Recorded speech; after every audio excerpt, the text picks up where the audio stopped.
Esta es una producción de Grupo Fórmula. Muy buenas noches, saludo con gran cariño al auditorio de Telefórmula, que en este momento se enlaza con los trabajos de esta emisión. Agradezco, por supuesto, a quienes nos siguen a través de la radio y las plataformas de internet. Mucha información tenemos el día de hoy. Fíjese que la Cámara de Diputados avanza la ley de ingresos, la van a hacer de manera dosificada, en 3 tomas, digamos, pero pues avalan en comisiones, efectivamente, algunos de los temas más polémicos. Hay un artículo, el 151 de la ley del ISR, que ha generado una enorme polémica. En un momento más platicaremos con Marcos Bucio. Hay también la incorporación de los jóvenes al padrón del SAT. La oposición anuncia que tiene por lo menos 500 reservas. Dice Alejandro Moreno, presidente del PRI, que la opinión de los exdirigentes sobre el impacto que tendría votar a favor de la reforma eléctrica no es decisiva. El presidente de la República dice que cumplirá con las metas de reducción de emisiones con las hidroeléctricas. Y esto le dijo a Kerry, diciendo que México pues será un aliado de la causa de los Estados Unidos en el tema del cambio climático. Esto dijo el presidente. Por eso vamos a apoyar el planteamiento que encabeza el señor John Kerry de mejorar el medio ambiente, de pensar en enfrentar el cambio climático, el calentamiento global, y como él lo ha expresado, es fundamental. Bueno, y John Kerry dijo esto sobre Sembrando Vida. Biden y el presidente López Obrador creen fervientemente.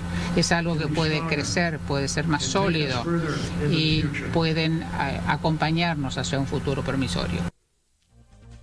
Bueno, y en más información, la Fiscalía General de la República busca imputar delitos de delincuencia organizada a Enrique Peña Nieto y a Luis Videgaray por el caso de Odebrecht. Pasan los meses, pasan los años incluso, y no logran formalizar nada de las declaraciones de Lozoya. Ya hay una sensación de premura porque en noviembre se les acaba el plazo. Entrega cabal las acciones de Radiópolis. En principio esto le evitará pisar la cárcel. Está en veremos si el miércoles definen si Rosario Robles sale de prisión. Murió Colin Powell, quien fuera titular del Departamento de Estado, un militar además muy galardonado en los Estados Unidos. Expresiones, veo por ejemplo la de Obama y de muchas otras políticos que no pertenecían necesariamente al Partido Republicano, lamentando el fallecimiento y por supuesto ponderando lo que la historia reciente de los Estados Unidos le debe efectivamente a Colin Powell. Suspendió el diálogo intervenezolano por la extradición del operador financiero de Maduro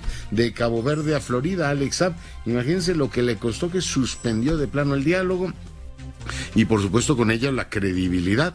Ya había muchas voces, aquí lo escuchamos, de un destacadísimo periodista venezolano diciendo, esto es lo que hacen es ganar tiempo, y a la hora que va madurando un diálogo se retiran, como lo hicieron en también República Dominicana. Así es que bueno, pues platicaremos por supuesto del asunto, pero de momento está suspendido el diálogo. Le comento que en las últimas horas se registraron 1,413 nuevos casos de COVID y 96 muertes. Ya estamos en periodo, en etapa verde, en semáforo verde, pero el llamado de la autoridad es a que se cuide mucho. Finalmente le comento que la pareja esta de afganos que había sido deportada por México, desde Estambul regresaron a nuestro país, así es que tenemos final feliz en esa trágica, terrible historia. Pausa, volvemos. Bueno, y seguimos con la información. Sara Pablo, buenas noches. ¿Cómo estás, Leonardo? Muy buenas noches. Esta mañana el presidente Andrés Manuel López Obrador pues se vuelve a referir a sus adversarios, a los opositores. Él señala que tienen ellos la esperanza de que su gobierno incurra en los mismos errores del pasado para entonces decir que todos son iguales. Hoy el Ejecutivo rechazó tener un acuerdo con el exgobernador de Sonora, Guillermo Padres, quien en el 2019 obtuvo libertad condicional después de que fue acusado de lavado de dinero y defraudación fiscal. Insistió en que no establece relaciones de complicidad con nadie. Mostró otra vez su pañuelo blanco en señal de que ya no hay corrupción, dice que imperaba en el periodo neoliberal. y el presidente pues insiste en que él no ha metido las manos en ningún caso judicial. Así lo señaló. No, porque no me correspondía y somos respetuosos de la decisión del Poder Judicial. Es parte de los cambios. Desde que soy presidente no he intervenido para que se castigue a nadie de manera injustificada, ni he intervenido para liberar a nadie. Y bueno, pues hoy otro tema que se tocó en la conferencia fue el precio del gas. Recordemos que se creó esta empresa Gas Bienestar con el fin de estabilizar los precios de este insumo. Hoy el Procurador Federal del Consumidor, Ricardo Sheffield, señaló que el incremento en los precios máximos del gas licuado de petróleo pues están relacionados con el alza en el precio internacional de petróleo. Sin embargo, asegura que se están respetando los precios. El costo promedio diario del cilindro del gas LP de la semana pasada, dijo, se ubicó en 25.36 pesos por kilo, mientras que el estacionario está en 13.73. Dijo, sin embargo, pues que sí se está respetando estos precios y que algunos distribuidores incluso ofrecen el gas más bajo de estos precios máximos. Así lo señaló. Sigue la presión internacional para el alza del petróleo. La mezcla mexicana de petróleo el día 14 de octubre, $76.71, un nivel muy alto del precio del petróleo. Por eso el incentivo fiscal en esta semana es de 82.47%, ya solamente un 17% y 7.5% del IEPS es lo que se está cobrando, muy bajo el nivel del cobro del IEPS por lo alto del precio del petróleo. Pues parte de los temas de esta mañana, Leonardo. Muy bien, pues muchas gracias, Sara. Y bueno, seguimos con la información. Sí, efectivamente, la mezcla mexicana de exportación hoy en 77,36 y el dólar también 20,88. Así es que, bueno, pues así están. Presión sobre el gas, petróleo, sí están muy altos los precios. Yo saludo ahora al presidente de CEMEFI, Ricardo Bucio. Ricardo, ¿cómo estás? Buenas noches. ¿Qué tal, Leonardo? Muy buenas noches. Saludo a toda la audiencia. Oye, pues preguntarte, ¿no se ha visto un ambiente particularmente hospitalario en los últimos años para las organizaciones de la sociedad civil que trabajan para efectivamente ayudar por muy diversas causas a la gente? El entorno fiscal se ha venido modificando y, como digo, no con un tono hospitalario. Ahora hay preocupación por este artículo 151 de la ley del ISR. ¿Qué noticias tienes y cómo están efectivamente, Ricardo, enfrentando el tema? Pues mira, el día de hoy la Comisión de Hacienda de la Cámara de Diputados aprobó un dictamen que lo que hace es eliminar la posibilidad de que las personas tengamos la posibilidad de deducir vía donativos hasta el 7% de nuestro ingreso. Eso es una disposición que está ahí desde el sexenio de Felipe Calderón. Antes se podía donar y deducir una parte, claro, de lo que se dona del fisco hasta el 100% de tu ingreso. Desde entonces se puede el 7%, y hoy se quiere eliminar esa cláusula y poder tener un tope que hoy tenemos para otro tipo de deducciones, que son deducciones, digamos, obligatorias para todas las personas. El tipo de gastos son obligatorios: gastos médicos, gastos funerarios, intereses de hipotecas, algunos gastos que sí tienen deducibilidad y para lo cual tenemos un tope todas las personas físicas. Ahí quieren meter también la posibilidad de los donativos. Entonces eso quita el 7% de los ingresos y limita la posibilidad de que las personas donen, porque cada persona física ahora va a tener que estar en la disyuntiva de deducir los gastos que son obligados, como los que el dentista o las que tengan, ¿no? El dentista o los donativos, que en realidad son opcionales. Ya, sí, parece, pues sí, francamente poco hospitalario, porque tampoco es que fuese mucho dinero, y a veces tengo la impresión, Ricardo, de que no hay, por lo menos en la clase política actual, mucha sensibilidad para todo aquello que hacen las organizaciones de la sociedad civil. no hay mucha sensibilidad hoy día, pero además hay una ecuación económica negativa, me parece. Por lo siguiente, lo que dice Hacienda es que los donativos de las personas físicas deja de recaudar en este porcentaje que es deducible 2.400 millones de pesos. Eso fue el monto en el 2020. Si sumáramos lo que dejó de recaudarse, lo que se llama renuncia recaudatoria, durante 6 años, entre 2014 y 2019, entre lo que dedujeron las personas físicas y también las personas morales, fundaciones, empresas, centros educativos, etcétera, hay un total de 88,000 millones de pesos que el fisco dejó de recaudar. Pero en ese mismo periodo de años, esos 6 años, el INEGI dice que la sociedad recibió a través de bienes, servicios y transferencias financieras por parte de instituciones sin fines de lucro 720,000 millones de pesos. Es decir, como por 9 se multiplica. Pues se multiplica por 8.5, ¿no?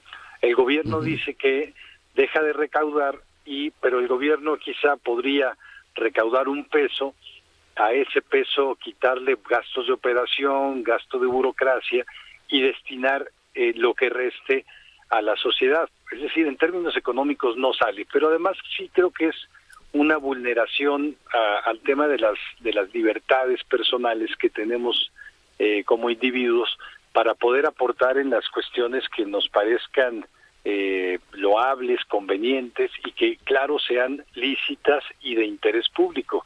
Las organizaciones civiles están reconocidas legalmente como instancias que promueven y hacen acciones de interés público, aun cuando sean instituciones privadas. Sí, claro, y vaya que es interés público y el impacto, como dices, es enorme. Bueno, pues ahora la ruta es que primero el Pleno lo avale, hay un montón de reservas, en este caso, por parte de la oposición, ha quedado aprobado en comisiones, y después viene el Senado, Ricardo. Exactamente, me tienen hasta el miércoles en Cámara de Diputados para llevarlo al Pleno y en su caso aprobarlo, y luego viene el Senado. Y si esto se aprueba, tal cual se aprobó hoy en la Comisión de Hacienda, pues va a tener un impacto negativo desde lo más visible que vemos toda la ciudadanía, no sé, el trabajo que hace la Cruz Roja, el apoyo que da la Fundación UNAM a miles de estudiantes, lo que da de insumos la Fundación del IMSS para salud, lo que hace el Teletón, los centros de asistencia social para acoger a niños, a migrantes, adultos mayores, a personas con discapacidad abandonadas, pues a muchísimas instancias, instituciones privadas que, repito, hacen labores que son de interés público. Es que no lo puedo creer, oigo eso y por supuesto constato todo lo que hacen y el impacto que tiene en la vida de tantas personas y me parece increíble. Bueno, pues ojalá los legisladores tomen nota de esto y enmienden, porque bueno, finalmente hay espacio para que esta actividad se desarrolle. No ha sido particularmente bien tratada en los últimos años, pero esto sería pues literalmente apretarles el cuello, ¿no? Apretar el cuello y además en términos también de lo que el propio gobierno quiere promover, formalidad fiscal, por ejemplo, si a ti ya no te va a alcanzar la deducibilidad para deducir tus donativos o tus gastos médicos, pues le vas a pagar al dentista por fuera y le vas a decir ya no me des recibo, ¿no? Él no va a declarar nada, tú no vas a declarar nada, menos recaudación fiscal. Las organizaciones no van a querer ser donatarias autorizadas porque en realidad tienen que cumplir un montón de requisitos, pero ya no van a tener el incentivo fiscal de la deducibilidad, menos transparencia fiscal y también menos recaudación. Y luego, además, hay más de 600,000 personas que trabajan de forma remunerada en las organizaciones civiles. Entonces puede haber también un impacto en términos de la ocupación laboral y también de la formalidad de los trabajadores que están inscritos en el Seguro Social. Entonces me parece que es una carambola de varias bandas, pero en sentido negativo todas. Absolutamente. Ricardo, muchas gracias por la conversación. Nos mantenemos, si nos lo permites, pendientes. Muchas gracias, Leonardo. Un gran saludo. Ricardo Bucio, presidente del CEMEFI, el día de hoy conversando con usted. Pues vamos a ver qué dicen los legisladores, que escuchen pues el razonamiento. Ahí están los datos que da a conocer Bucio y la verdad es que son muy potentes los argumentos. Polo Espejel, adelante. Doctor, muy buenas noches. Con el inicio de la última etapa de la megajornada de vacunación en 79 municipios mexiquenses, mediante la primera dosis para jóvenes de 18 a 29 años de edad de Coacalco y Ecatepec, que inició este lunes y concluirá el 27 de octubre. Este sector de la población estará vacunado en su primera etapa, mientras que todos los adultos de 30 años en adelante, doctor, contarán ya al finalizar la semana con su esquema completo de inmunización en la entidad mexiquense. Se estima finalizar el programa de vacunación en su totalidad a partir de la primera semana de diciembre. Esta megajornada de vacunación, doctor, inició el pasado 11 de septiembre y se estima que se habrán aplicado más de 1 millón de dosis.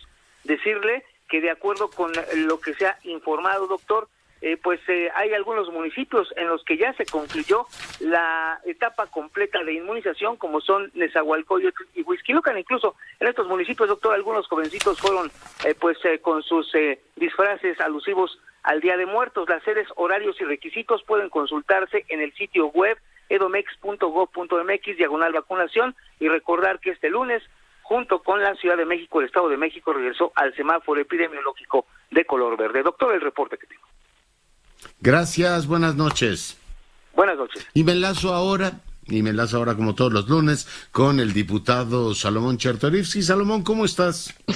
Hola, querido Leonardo, pues con el gusto de saludarte, encantado de poder estar contigo, con tu auditorio, saliéndome un ratito ahorita del salón del Pleno. Estamos ahora sí que en plena ebullición en lo que pretende ser la discusión del paquete económico. Empezamos hoy con la ley de ingresos, con la miscelánea fiscal, y en eso estamos, Leonardo, en una cosa que te quería comentar, fíjate, y bien por la coyuntura, escuchaba al estimado Ricardo Bucio dando los argumentos sobre lo que pasa con esta modificación al artículo 151, en donde se limita la deducibilidad de lo que las personas físicas podemos donar a diferentes organizaciones de la sociedad civil. Y como ese ejemplo que te daba Ricardo, que ha sido el más sonado en los últimos días,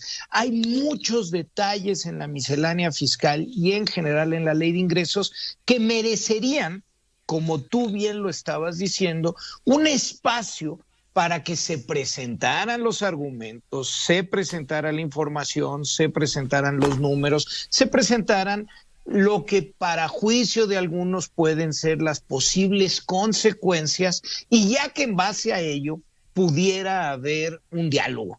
Te escucho, me contraargumentas, te respondo, y de esa manera vamos realizando pues lo que tendría que ser un proceso parlamentario, ¿no?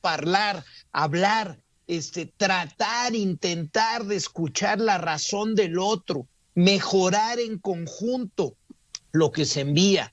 Pero lo que estamos viviendo, Leonardo, en esta discusión de la ley de ingresos es una absoluta cerrazón de la mayoría del gobierno reflejada en el legislativo. No sé si es una instrucción, no sé cómo se construyen esas pues ahora sí que decisiones. Pero lo que está manifestando la mayoría legislativa es que no se le va a cambiar una sola coma al proyecto que envió el Ejecutivo Federal. Y creo que eso es gravísimo. Vaya, pues por supuesto que por la división de poderes, por el papel que debe de jugar el legislativo como órgano de vigilancia, contrapeso, y al final el responsable de evaluar el paquete económico y en última instancia autorizarlo realmente con un contrapeso al Ejecutivo. Es gravísimo porque no permite que haya, a través ahora sí que de la síntesis, no, presento mi tesis, escucho la antítesis y con ello generamos un proceso verdaderamente dialéctico. Pues lo que tenemos aquí es que simplemente no hay esa posibilidad de llegar a una construcción de algo mejor a partir de escucharnos. Esta sería ya de manera repetida desde que inició el periodo de sesiones de esta nueva legislatura, sería ya más o menos como la quinta ocasión después de la discusión de la ley de juicio político, de la discusión de la ley reglamentaria para el desafuero, de la discusión de la ley orgánica de la Armada de México y de otros temas que se han discutido, en donde después de enormes periodos de discursos en tribuna, a partir de ello no hay la posibilidad de intentar construir una cosa que agregara las opiniones de los diferentes. Y creo que eso es realmente un tema que nos debería de preocupar y ocupar como nación que pretende construirse para mejor. Digan lo que quieran, no vamos a cambiar ni una coma. Oye, he oído mucha preocupación, Salomón, por el tema de incluir a los jóvenes en el padrón del SAT. ¿Cómo va ese tema? También, mira, pues es un tema que a ver, déjame decirte antes de reflexionar si preocupa o no, porque son dos, es incluir a partir de los 18 años a todos los jóvenes, las jóvenes de manera registrada en el padrón y también de registrar a todos los adultos mayores del país. Un afán registral. ¿Cuál es el problema? Y pues ahorita se empiezan a escuchar las argumentaciones de ambos lados. Por un lado, la oposición está argumentando pues que parece una búsqueda de fiscalización hasta con quienes ni siquiera han podido iniciar una vida profesional, una vida de ingresos, y que parece más bien pues una suerte de terrorismo fiscal, de decir, tengo tus datos. Por el otro lado, hay la argumentación de la mayoría en donde lo que se quiere es proteger esos datos para el robo de identidades. Lo que no hay, Leonardo, y déjame decirlo, tal como vino el proyecto del Ejecutivo, lo que no hay es una explicación de para qué. ¿Cuál es el fin, cuál es la finalidad de querer tener un mecanismo registral de la población mexicana a partir de la edad adulta? Yo creo que pudieran haber argumentos, vaya, en otros países, el Social Security u otros mecanismos en donde en efecto hay un mecanismo que registra y que en automático cuando empezaras a generar ingresos, pues te hace contribuyente. Vaya, si este fuera el fin y si se cuidaran esos datos personales con toda transparencia, con toda claridad, pues creo que pues se podría argumentar a favor. El problema es que en esta inmensa soberbia de yo lanzo una propuesta y ni siquiera me siento en la necesidad de argumentarla, pues es en la que nos quedamos, Leonardo. Entonces sí, genera mucha especulación y mucha preocupación, pues el no saber para qué quieren los registros de todas las jóvenes y todos los jóvenes a partir de los 18 años de edad, Leonardo. Fíjate, le preguntaba al senador Armenta, que tendrá por supuesto que revisar el tema, digo, los jóvenes que reciben la beca de Construyendo el Futuro, ¿van a ser sujetos a impuestos sobre la renta o no? Si eso estaría excluido. Pero otro ejemplo más sencillo, un padre que transfiere dinero a un hijo que está estudiando en la universidad, si hay ingreso ahí, ese ingreso se debe enterar o no, es decir, contaría como un ingreso al contribuyente ya mayor de edad que es el joven, o efectivamente sería imputable al padre. En fin, me parece que esos temas no están nada claros, Salomón. Por supuesto, digo, en este caso en particular de un padre, una madre, a una hija o a un hijo, se considera una donación, una herencia que no es fiscalizable hasta el día de hoy. Pero como tú bien lo dices, pues todas esas explicaciones se tienen que dar con toda puntualidad. Si una persona los únicos ingresos que tiene son vía los programas sociales, esos sí son ingresos que tienes para tu vida diaria y estrictamente hablando los ingresos vía programas sociales o vía remesas y un largo etcétera tendrían que ser fiscalizables, Leonardo, no de un padre, una madre a un hijo. Ya, pues todo un tema, Salomón. Te dejo que te reintegres a la actividad legislativa. Te agradezco mucho que hayas estado esta noche con nosotros. Ya luego te comento, hoy presentamos una iniciativa para dar mayores facultades para evitar cosas como los Pandora Papers y otras cosas. Están sucediendo muchas cosas, pero no quise dejar pasar la coyuntura, Leonardo, en donde en nuestra máxima tribuna se está dando lamentablemente un diálogo, y no de sordos, un diálogo de mucha poca escucha por parte de la mayoría que hoy representa al gobierno. Muchísimas gracias, querido Leonardo. Abrazo, Salomón, cuídate mucho. Y bueno, pues ahí lo tienen. Seguimos con la información. Raquel Flores, adelante. Muy buenas noches. Hoy el gobierno de la Ciudad de México y el Fondo de Cultura Económica presentaron el plan Ciudad Lectora con el fin de fomentar la lectura y tener bandera blanca en materia de alfabetismo. Durante la conferencia de prensa que encabezó la jefa de gobierno Claudia Sheinbaum, el director del Fondo de Cultura Económica, Paco Ignacio Taibo II, presentó un plan de 22 puntos que van enfocados en fomentar la lectura principalmente en los niños y atacar este analfabetismo que ha permeado en distintos puntos de la Ciudad de México, sobre todo en las zonas más vulnerables. Este plan consiste en poder ir generando una ciudad con cero analfabetismo y al mismo tiempo una ciudad que ame la lectura y que sea parte de la historia desde los niños hasta los adultos mayores. Este plan consiste en llevar a cabo libros en todas las escuelas, en las oficinas, en los centros de trabajo, incluso en el propio metro, donde se van a llevar a cabo pues a mini bibliotecas en donde las personas podrán tener acceso a todos los libros. También habrá formación de mini clubes facilitando la tarea de trabajadores de las diferentes dependencias. Explica también Taibo II que hay que identificar estas zonas con mayor nivel de analfabetismo en la ciudad para combatirla, pues a través y de la mano del Instituto Nacional para la Educación de los Adultos Mayores. Señala que si van bien y si esto funciona como ha venido dando en torno a los libros que han repartido incluso a los bomberos y a los policías, en el mes de marzo del próximo año podrán decir que la ciudad ha permeado ya con todos estos miniclubs y también estas mini bibliotecas se están llevando a todos los rincones de la Ciudad de México para que todas las personas que habitan en ella amen la lectura. Leonardo.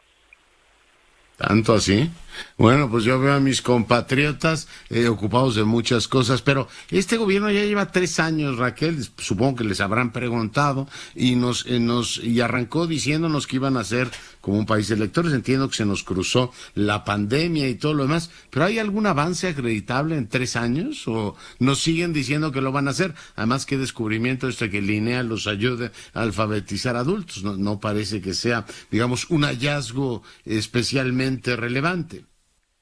Bueno, la pandemia efectivamente, ellos han comentado, frenó muchos de los proyectos o poner en práctica estos durante estos casi 18 meses, 2 años que llevamos de pandemia, Leonardo, y señalan hoy las autoridades que no es que la gente no quiera leer, lo que la gente no tiene es dinero para comprar libros, y por ello, y ante el éxito que ha tenido la Feria del Libro, están buscando incluso ampliarla para la siguiente edición. No comentaron el número de personas que pudieran no leer ni siquiera un libro al año, pero sí dijeron que van a permear hasta el último rincón de las zonas más pobres para llevar los libros a todos los habitantes.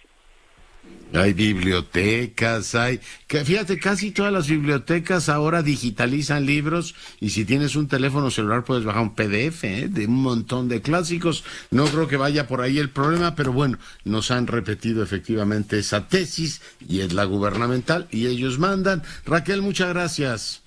Buenas noches, doctor Curcio. Gracias. Yo sería proclive eso, que digitalizaran más libros, desde que los estén efectivamente, no porque, imagínense, yo soy un amante de los libros y me gusta mucho tenerlos impresos, pero divulgar, no sé, la lectura ayudaría mucho a eso. Pero en fin, no me extiendo en el tema, vamos a hacer una breve pausa, volvemos. Bueno, y seguimos con la información. Me enlazo ahora contigo. Andrea Meraz, cuéntale al auditorio dónde estás. Buenas noches. Muy buenas noches, doctor. Pues me encuentro en Tijuana, en esta ciudad fronteriza que hace unos días tomó con buenos ojos, como buenas noticias, la reapertura de la frontera hacia los Estados Unidos para viajes no esenciales. ¿Qué fue lo que ocurrió con las familias que no pudieron cruzar hacia el otro lado y pues que se vieron mermadas sus ganancias, mermadas las ventas? Pues tuvieron que crear nuevos modelos de negocio, también impulsar los que ya tenían. Platicamos con algunos de estos empresarios, sobre todo jóvenes que se vieron afectados en esta pandemia, y esto es lo que nos platica uno de ellos, que gracias a que el comercio con Estados Unidos para viajes no esenciales se cerró, pues tuvo que mirar hacia los productos mexicanos para poderle darle continuidad y ver nacer pues ahora empresa de limpiado de calzado. Esto es lo que nos platicó. Muchas cosas que yo utilizo aquí, mucho producto y demás, pues había visto cosas en Estados Unidos que ya no podía hacerlo, que podía hacer la compra, y ahí es donde dije, ok, tengo que buscar marcas mexicanas. Y hoy por hoy todo el producto que uso para el negocio de limpieza, todo el producto que tengo a la venta para cuidado de calzado y también algunos accesorios, calcetines y demás son puras marcas mexicanas. A raíz de la pandemia. Y un fenómeno curioso que se dio en esta ciudad fronteriza y sin duda alguna en otras más, doctor, fue el tema de las personas que todavía podían cruzar hacia los Estados Unidos. Había quienes podían llegar desde San Diego, desde Los Ángeles, para llegar hasta nuestro país y exportar algunos productos. Es el caso de Rosario, que ella nos decía que gracias a que se cerró la frontera, pues pudo hacer que su negocio creciera y que incluso pudiera poner algo ya más físico. Así nos los narra. A raíz de la pandemia teníamos unos ahorros, los cuales pues mis hermanas tuvieron la idea de poner una tienda física, porque había mucha clientela local que le gustaría pues igual ver la prenda y pues la calidad. Pues, también tenemos algunas clientas foráneas que pues hacemos envío a toda la República Mexicana. Doctor, ahora el reto, de acuerdo con el presidente de la Canaco aquí en Tijuana, es que este tipo de comercios que se hagan irregulares para poder captar pues más recursos para la ciudad, para el estado, y es que también estimaciones dicen que los negocios que ya estaban montados perdieron entre 500,000 y hasta 10 millones de pesos. También algunos comerciantes de Avenida Revolución, pues que es una de las zonas más turísticas, más importantes de aquí, Tijuana, Baja California, pues nos indicaban que el 55% de lo que han perdido pues ya lo están recuperando, y que ahora con la reapertura de la frontera viajes no esenciales, doctor, pues es una buena noticia, pero lo importante es que pues esta ciudad fronteriza se ha sabido pues de alguna manera mantener aún así con la frontera cerrada, doctor. Muy bien, pues Andrea, te agradezco mucho la crónica, buenas noches. Hasta luego, estamos pendientes y buena noche. Y saludo ahora al director de Transparencia Mexicana, Eduardo Borges. Mi querido doctor, ¿cómo estás? Buenas noches. Con mucho gusto de saludarte, Leonardo. Buena semana. ¿Qué tema abordamos esta semana, Eduardo? Fíjate que me levanté hoy y estaba revisando la prensa y había una nota en un diario de circulación nacional que alertaba que la Fiscalía General de la República ahora sí iba a ir por el expresidente Enrique Peña Nieto. Seguramente viste la nota en tu análisis. Leí de la nota, sí. Mañana. Milenio, sí. Sí, y me acerqué y dije, vamos a ver, ¿no? Si tiene mérito la nota y qué retrata y qué hay de fondo en lo que la Fiscalía General de la República ha hecho. Y la verdad, Leonardo, me preocupó a tal punto que decidí platicar hoy contigo sobre esto, porque yo creo que estamos cometiendo un error como sociedad, ¿no? Si nos empezamos a mover con estos como amagues en la prensa alrededor de si se va a proceder o no contra un expresidente, y cuando ya te metes a analizar el expediente, pues suena mucho más a temas de propaganda que a información dura sobre las investigaciones que pueda estar conduciendo la Fiscalía. Y destaco 3 asuntos, Leonardo. En primer lugar, hay una confusión enorme entre qué se trata del caso Odebrecht, qué se trata de esta acusación que hizo Emilio Lozoya en alguna de sus declaraciones sobre posibles sobornos a legisladores federales para sacar el Pacto por México adelante, y qué tiene que ver con el famoso caso de agronitrogenados y otros asuntos que involucran lavado de dinero. Hay ya como dirían los franceses, un mélange, ¿no? Un revoltijo ahí donde todo parece ser Odebrecht, todo parece ser parte de la misma trama y no lo son, ¿no? Y el otro asunto que yo creo que hay que tener mucho cuidado es que políticamente es muy fácil mencionar nombres, Leonardo, tú lo has visto igual que yo en la historia de este país, ¿no? Y hablar de que hay declaraciones y que de ahora sí ya se abrieron carpetas y que se está tomando en consideración un asunto, pero que a la postre lo que tengamos realmente es una, déjame usar esta expresión, una rosticería política, ¿no? Y le damos vueltas y vueltas y vueltas al tema, pero ni se procede en serio, que yo creo que es un tema de importancia nacional, ni tampoco queda claro otro tiempo, digamos, de investigación que no sea el tiempo político electoral, ¿no? Que son como anuncios que están saliendo una y otra vez, que generan ruido, controversia, conversación, pero no están yendo al fondo del asunto. Y le agrego un asunto más, y nuevamente el contraste de la forma en la que se está conduciendo la Fiscalía General de la República, pues es un tema a considerar. Yo creo que de verdad necesitamos que la Fiscalía informe bien, informe con pulcritud, que se deje de hacer política y política electoral y que se ponga a integrar las carpetas, a judicializarlas y actuar con los procesos conforme a derecho. Leonardo, hizo mucho ruido esta nota en la mañana, tú lo sabes, y la verdad es que pues había mucho ruido y pocas nueces. No se trata de información relevante y no hay claridad sobre realmente qué está pasando en cada una de las investigaciones. Por un lado la de Odebrecht, por otro lado los asuntos que menciona Lozoya de posibles sobornos para aprobar reformas. Hay mucha política y poca justicia, Leonardo. Sí, efectivamente, así está. Tengo la impresión de que traía 3 corceles detrás, el procurador o el fiscal Gertz. Por un lado informa cada vez que el presidente se lo dice, ¿no? Dice, yo creo que el fiscal Gertz va a informar muy pronto, y ese día, 4 horas después, informa, y lo que nos informó es que se les está caducando el plazo, ¿no? De Lozoya, un Lozoya que es el otro corcel que persigue al fiscal, que fue exhibido por Lourdes Mendoza, comiendo tranquilamente en un restaurante. No lo habíamos visto, es decir, la fiscalía no nos había mostrado la presencia de Lozoya en México, y bueno, pues el tema del calendario, Eduardo, empieza a apretar al fiscal, ¿no? Si para noviembre no tiene ya casos, pues llevamos año y piquito dándole vueltas en esto del rostizador político que tú dices, al mismo caso sin que se avance. Creo que tienen a Lavalle nada más detenido. Sí, mira, tiene la institución más poderosa del país, Leonardo, y creo que están jugando, digamos, a la política y no necesariamente a la justicia. Y le agrego un componente más. El famoso caso de Brecht ya fue juzgado en los Estados Unidos desde 2017, ¿no? Digamos, no es que lo vayan a investigar por vez primera. Tú sabes que hay un acuerdo con el Departamento de Justicia de los Estados Unidos y Odebrecht, que hay 5 o 6 nombres que han sido mencionados en ese expediente. Ya es asunto juzgado, ¿no?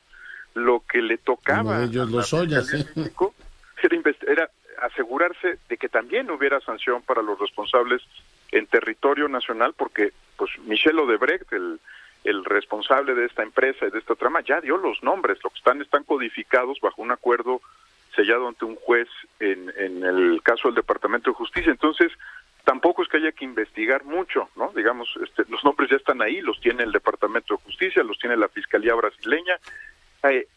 Lo que creo que estamos apuntando es también, a lo mejor ahí se empieza a hablar de prescripción de delitos también, ¿no? Lo que se llama en el derecho norteamericano, ¿no? Las cláusulas, ¿no? de prescripción de los delitos y de fin de la liability, como ellos lo llaman, por algunos de estos temas. Entonces, cuando ganas tiempo así, pues parecería que más bien le estás apostando a que no ocurra algo, en lugar de que haya consecuencias y sanciones. En fin, Leonardo, te lo digo porque la verdad es que con mucho interés vi la nota, revisé el asunto, vi si había algún pronunciamiento de la propia Fiscalía General, que hubiera información y no solo pues ruido o propaganda, y no, da la impresión de que más bien se mueven con cálculo político y no con... Ruido. Mucho ruido. Pues mi querido director, te agradezco mucho tu comentario. Yo te agradezco a ti el tiempo como siempre y que sea una buena semana, Leonardo. El doctor Borges, para fortuna nuestra, todas las semanas en este espacio. Y bueno, pues saludo ahora a la directora general de la FIL Guadalajara, Marisol Schultz, la querida Marisol Schultz. ¿Cómo estás, directora? Querido Leonardo, muy contenta de poder hablar contigo. Oye, pues cuéntale al auditorio novedades, ¿no? Vuelve la feria ya en ámbito presencial con algunas restricciones. ¿Por qué no nos cuentas cuáles son las decisiones que han tomado ahora que ya tenemos el programa de actividades? Claro, hoy dimos a conocer el programa general, Leonardo, como estás diciendo, y creo que lo más importante de todo es que la FIL puede regresar a la Expo Guadalajara de manera presencial, obviamente también de manera híbrida, porque tendremos algunas actividades virtuales. Fue un éxito nuestra feria virtual, pero lo que más queremos todos es regresar. Y este año, además de entrar en Expo Guadalajara aproximadamente 260 expositores y tendremos 700 escritores presentes, también tenemos una novedad que es el espacio que normalmente ocupábamos para FIL Niños, este espacio tan querido. Esperamos que solo por este año lo cambiamos de sede, un poco por el cuidado de los más pequeños que aún no tienen vacuna, y nos vamos, FIL Niños se va al Centro Cultural Universitario, una sede también de la Universidad de Guadalajara, un espacio semiabierto con además muchas actividades al aire libre, con talleres infantiles, etcétera. De las novedades que se dieron a conocer hoy es que, bueno, obviamente es una feria todavía en un año atípico, un año de contingencia, y vamos a tener un aforo máximo permitido de 25,000 personas por día, en 2 turnos. Esta es otra de las novedades. Normalmente la feria, pues como tú sabes, era de 9 de la mañana a 9 de la noche. Este año vamos a comenzar de 9 de la mañana a 2 de la tarde, ese es un turno, se tendrá que desalojar el recinto Expo Guadalajara, y regresamos de 4 de la tarde a 9 de la noche. No va a haber venta nocturna por lo de los aforos. Sí vamos a tener un foro FIL con la presencia de Perú, no solamente en el foro FIL con espectáculos, sino también con una gran delegación de escritores, de músicos, de editores, etcétera, etcétera. Pues es un regreso en esta nueva modalidad con todos los controles sanitarios. Esto que te estoy comentando es porque nos da la instrucción la Mesa de Situación de Salud del Estado de Jalisco para autorizarnos este aforo de acuerdo a las predicciones de la epidemiología, de la pandemia por los epidemiólogos. Y pues definitivamente creo que lo más interesante, además de todo lo que estamos viendo, de todos los autores que nos acompañarán en los muy distintos programas, desde el programa literario, FIL también es ciencia, el programa también académico con grandes nombres, todos están en nuestra página web. Es de repente imposible hablar de todos los los autores que vamos a tener. Es una cantidad, como tú sabes, impresionante. El Encuentro Internacional de Cuentistas, con letras también por ejemplo, este año por primera vez tenemos letras de Georgia de la ex Unión Soviética, ¿no? Tenemos el Encuentro Internacional de Cuentistas, como bien estamos viendo, el Salón de la Poesía, algunas de estas actividades que tanto gustan de FIL Joven, 1000 Jóvenes tendremos la presencia de Daniela Eltit, que es nuestra ganadora del premio FIL. Margot Glantz va a abrir el Salón Literario Carlos Fuentes, y bueno, pues nombres internacionales de muchos más de 40 países. El total de Paul Auster, Paul Auster, Amin Malouf, todos ellos vienen de manera virtual. Bueno, no todos ellos vienen de manera virtual, igual que Joyce Carol Oates, pero también tenemos grandes presencias. Por ejemplo, nos acompaña el autor de aquel libro tan famoso de El niño del pijama de rayas, que te acordarás, John Boyne, va a estar de manera especial junto con otros autores en lo que llamamos el Festival de las Letras Europeas.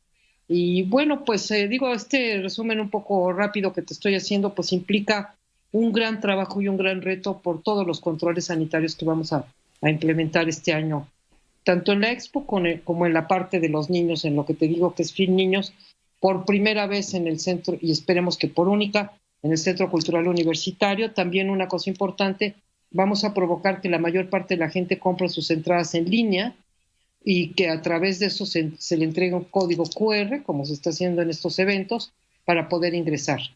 Y bueno, pues así muy a grandes rasgos, Leonardo, estas son las novedades que estamos dando a conocer.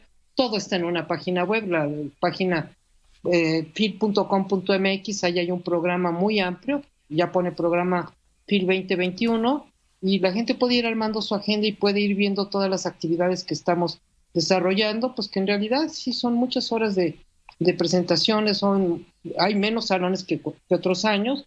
Los salones más pequeños este año no los vamos a poder utilizar por lo mismo del aforo. Los salones de eventos tendrán el 50% del aforo por lo de la sana distancia. Y bueno, pues claro, esto es lo atípico de la nueva normalidad. Pues así estamos, efectivamente, pero se celebra que se pueda hacer de esta manera. Marisol, pues muy agradecido por el enlace. Muy buenas noches. Gracias a ti por este espacio, Leonardo. Buenas noches. Un abrazo. Pues ya escuchó usted la FIL y anuncia el presidente del Ecuador estado de excepción en todo el territorio nacional, controles de armas, inspecciones, patrullaje las 24 horas, requisiciones de droga, todo está, efectivamente, la creación de una unidad de defensa legal de la fuerza pública y envía el proyecto Ley para la defensa y deber de la fuerza pública. No es un asunto menor esta declaratoria de emergencia de seguridad en medidas de seguridad ante la situación que hoy vive. Efectivamente, el Ecuador seguramente tendrá muchas implicaciones. Ya estaremos enlazándonos, por supuesto usted pendiente de nuestra programación, con toda la información sobre el particular. Bueno, pues con esto nos vamos. Cuídese mucho y sea rabiosamente feliz. Se lo merece. Esta fue una producción de Grupo Fórmula.